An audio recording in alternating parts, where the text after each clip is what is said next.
출애굽기 16장 14절로 18절 말씀입니다. 제가 봉독하겠습니다.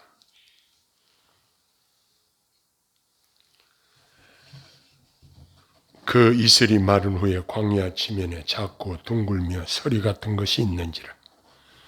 이스라엘을 보고 그것이 무엇인지 알지 못하여 서로 이르되 이것이 무엇이냐 하니 모세가 그들에게 이르되 이는 여호와께서 너희에게 주어 먹게 하신 양식이라.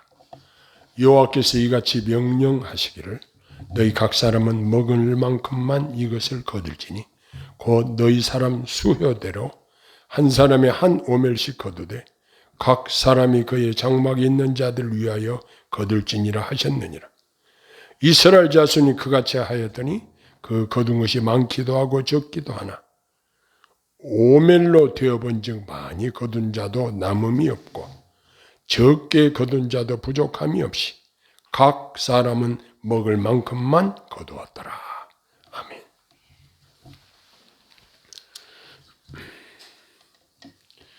우리가 이 세상에 사는 동안 당장 직면하는 문제는 먹고 사는 문제라고 할 수 있습니다. 이것 때문에 사람들이 열심히 노력하고 준비하고 힘쓰고 애쓰고 있는 것은 엄연한 사실입니다. 그래서 오늘은 하나님의 백성들에게 하나님의 기적으로 매일같이 먹여주셨던 만나 이야기를 통해서 큰 은혜 받기를 소원합니다. 만나는 오늘 본문 15절에 이것이 무엇이냐라고 하는 그 말 속에 어원적 설명이 나옵니다. 만나는 이스라엘 백성들이 광야 생활 중에서 음식물의 결핍으로 고통을 받을 때에 하나님에 의해 주어진 음식물을 말하는데 출애굽한 이스라엘 백성들은 광야에서 40년간 농사를 짓지도 않고 매일같이 하나님이 내려주신 만나로 양식을 삼았습니다. 성경의 만나의 모양에 대한 설명을 출애굽기 16장 14절과 31절에 말하고 있는데 만나는 작고 서리같이 세미하고 백색이라 이렇게 설명이 되어 있습니다. 사람들이 그것을 거두어다가 맷돌에 갈고 혹은 절구에 찍기도 하고 삶든지 구워 먹었다고 합니다. 그 만나의 맛은 어땠는가? 꿀 섞은 과자와 같다. 또 기름 섞은 과자에 비교되고 있습니다. 이것은 매일 새벽에 나가서 거두었습니다. 21절에 보니까 햇빛이 뜨겁게 쬐면 그것이 쓰러졌더라 라는 기록이 있고 또 밤을 넘기면 부패하기 때문에 날마다 각 사람이 거두는 양은 한 오멜로 약 2.4리터, 우리나라 그 도량형 기준으로 하면 한 대 반이 약간 못 되는 그 정도 남짓한 분량으로 이제 거둘 수 있었습니다. 만나의 그 성경적 의미를 몇 가지로 살펴보면은 60만 이스라엘 백성이 광야에서 식용에 족할 만큼 하나님께서는 엄청난 양을 공급해 주신 것입니다. 그런데 각자 거두었던 분량이 기적적으로 균등했다. 그리고 안식일의 분량, 그 전날에 모아둔 이 일부는 부패하지 않았다고 했습니다.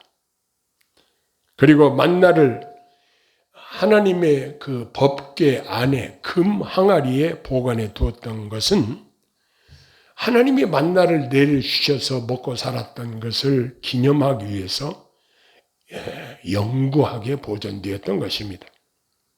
그뿐만 아니라 초자연적인 식물이었던 것과 시편 78편 25절에는 천사의 떡이라는 이름도 붙여졌습니다. 그리고 이스라엘 백성이 광야에서 40년 동안이나 계속 먹을 수 있었던 양식이었습니다. 그런데 이 만나가 가나안 땅의 소산을 먹게 되면서부터 만나가 내리지 않게 되었다. 이렇게 기록하고 있습니다. 만나는 하나님의 보호와 배려의 표로서 이해가 됩니다. 그뿐만 아니라 신령한 의미에서 만나는 예수님의 예표가 됩니다. 예수님은 육체의 음식물로서 만나의 한계성을 말씀하시면서 예수님 자신을 하늘로부터 온 참 양식 만나라고 하여서 예수님에 의해서만 영원한 생명을 얻게 됨을 말씀하고 계시는데, 요한복음 6장 49절로 50절에 그리고 계시록 1장 17절에 보니까 귀 있는 자는 성령이 교회들에게 하시는 말씀을 들을지어다.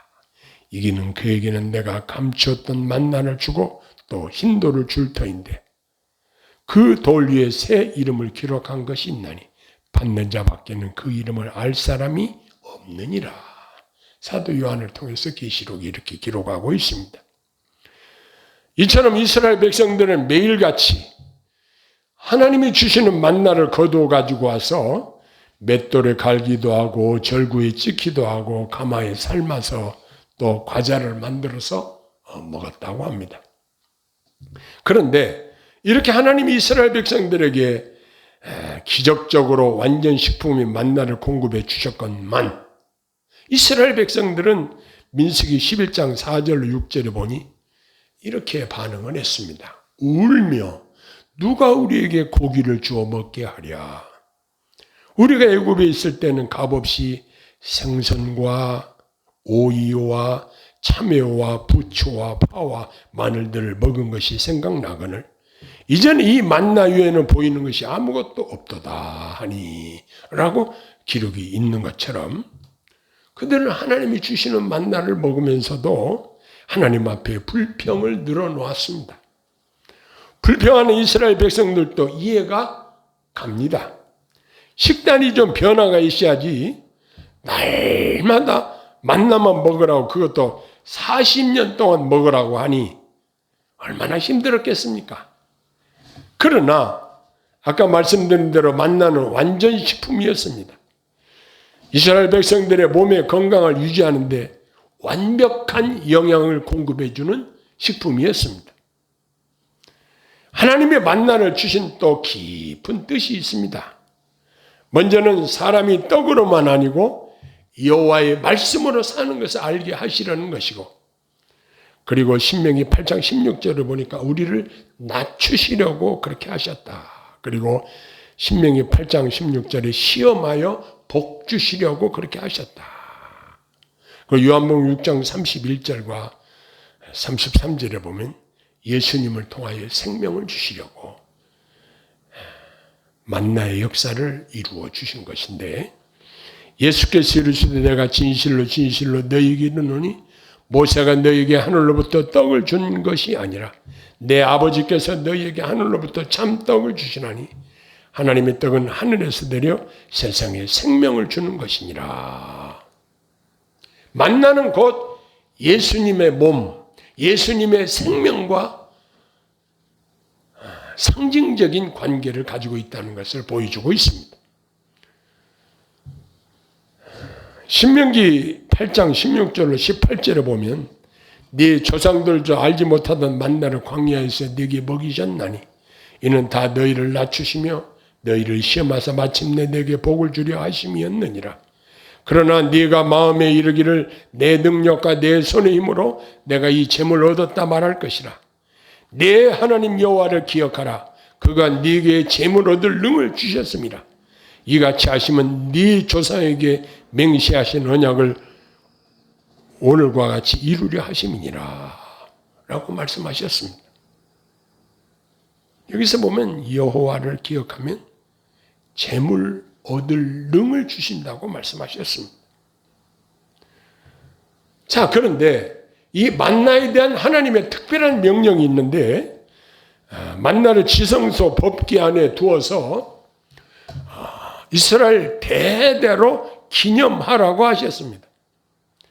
히브리서 9장 4절에 보면 금향로와 사면을 금으로 싼 언약궤가 있고 그 안에 만나를 담은 금 항아리와 아론의 쌍난 지팡이와 언약의 돌판들이 있고, 그러니까 하나님의 임재의 상징인 그 법궤 안에, 금 항아리 안에 담긴 것이 뭐냐? 하나님이 매일 새벽같이 내려주셨던 만나가 그 안에 있었다는 것입니다. 아까 말씀드린 바와 같이 만나는 예수님을 예표한다. 그런데 그 증거는 예수님이 자신을 생명의 떡이라고 하셨습니다. 요한복음 6장 35절에 보니까 예수께서 이르시되 나는 생명의 떡이니 내게 오는 자는 결코 주리지 아니할 터요 나를 믿는 자는 영원히 목마르지 아니하리라. 이렇게 말씀하셨어요. 우리가 성찬식 때마다 읽는 말씀이잖아요. 요한복음 6장 51절에 보면 나는 하늘에서 내려오는 살아있는 떡이니 사람이 이 떡을 먹으면 영생하리라. 내가 줄 떡은 세상의 생명을 위한 내 살이니라 하시니라 말씀하셨습니다. 이 만나가 예수님하고 어떻게 상징적으로 연결이 되는가를 예수님이 잘 설명해 주신 말씀들입니다. 자, 그러면 이 말씀 우리 삶에 어떻게 적용해야 될까요? 먼저 우리는 육신적으로는 매 순간마다 믿음으로 하나님이 공급하시는 것들, 즉 만나로 부족함이 없이 살기를 원합니다. 이렇게 공급하시는 하나님의 은혜에 감사하면서 살아야 할 것입니다. 여러분 어떻습니까?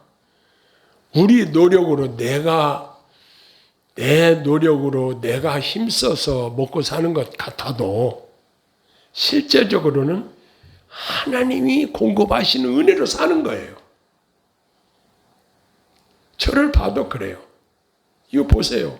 이런 상황인데 저는 부족함이 없거든요. 누구한테 돈 꾸러 안 가거든요. 하나님께서 나의 필요한 것을 지속적으로 공급해 주셔요. 이것은 참으로 기적이에요. 우리가 다소 힘들고 어려워도 광야 이스라엘 사람들처럼 원망하거나 불평하지 말아야 할 것입니다. 그리고 염려하고 걱정하지 말아야 할 것입니다. 세상에 아무리 불경기가 닥쳐온다고 해도 하나님이 공급하시는 기적적인 만나를 계속됩니다.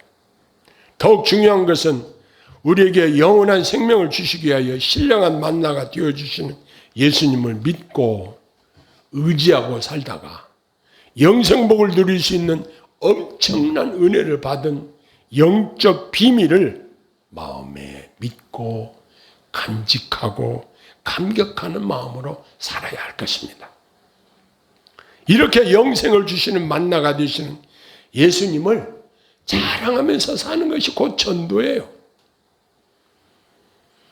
이제 우리는 하루하루 현재 시간을 하나님이 주셨다. 그러한 깨달음으로 사는 것이 성도의 생활입니다. 우리에게 주어진 시간대로 살고 하나님이 주신 것으로 사는 것입니다. 이렇게 현재를 충실하게 믿음으로 사는 것이 지혜입니다. 어제나 또한 앞으로 닥칠 내일이 중요한 것이 아니고 지금 현재가 중요합니다. 보라! 지금은 은혜 받을 만한 때요 구원의 날이로다. 하나님이 주시는 만나로 지금 오늘 현재를 감사하면서 하루하루 사는 것입니다. 사람들이 만나를 거둬가면 한 오매 되로 한 대 반 정도의 양을 하루 먹을 양을 하나님이 그만큼만 주신 거예요. 그것으로 만족해야 돼요. 하나님이 주신 것으로 만족해야지 헛된 욕심을 부릴 필요가 없다는 사실입니다. 과거 출애굽 당시에 이스라엘 백성들에게 광야 매일 만나를 한 오멜씩 주어서 그것만 먹고 살라고 하신 것을 기억하면서 살아야 합니다. 그 만나는 우리의 육신적인 양식도 되지만 하나님이 주셨으니 그것도 영적인 만나가 되는 것입니다. 매일같이 그날 하나님이 주신 만나는 사랑의 하나님이 우리를 향한 최선의 방법입니다. 그런데 사람들은 자식들 걱정도 끌어다 합니다. 우리 자식들이 잘 돼야 될 텐데, 집은 몇 평짜리로 가야 될 텐데. 그러나 이런 것들이 중요한 것이 아닙니다. 우리에게 주어진 시간도 만나인데 그 순간순간마다 하나님이 우리에게 최선의 것을 주시는 것이 바로 만나인 것입니다. 그러므로 장래에 일어난 일들에 대해서 걱정할 필요가 없는 것입니다. 지금 이 시간이 하나님이 주신 만나의 시간입니다. 사실 이 세상을 생각해 보면 불안하기 짝이 없습니다. 이 세계 여러 나라 중에서 가장 강대국이라고 하는 미국과 중국이 부도 위기에 있다는 이야기가 계속 흘러나오고 있습니다. 나라도 부도가 나고 어려움에 처할 수 있어요. 그러나 하나님의 만나로 공급받아 사는 하나님의 백성들은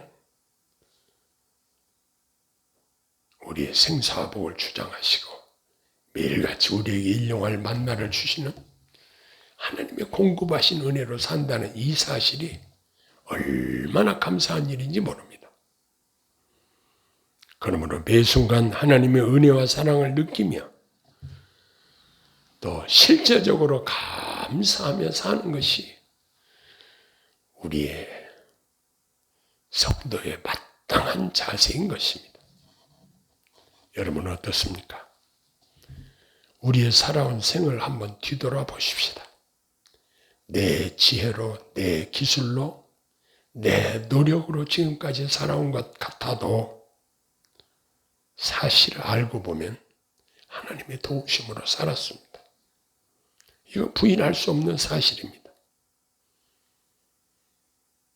또 우리가 어떤 유경에 처했을 때 하나님께 기도를 드리면요, 하나님이 기쁘게 기도를 응답해 주셔요.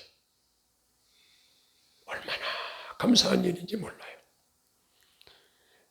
그래서 우리가 오늘 하루하루를 주님 은혜 속에서 감사하면서 충실하게 살아가야 할 것입니다. 내일 일은 내일 염려할 것이에요. 또 과거 내가 화려하게 살았던 아니면 어렵게 살았던 그런 것에 집착할 필요도 없어요. 중요한 것은 지금 현재 하나님과 동행하며 하나님이 공급하시는 만나로 부족함이 없이 누리면서 사는 거예요. 이걸 우리 주님이 기뻐하시는 거예요. 기도하겠습니다. 사랑의 아버지 하나님,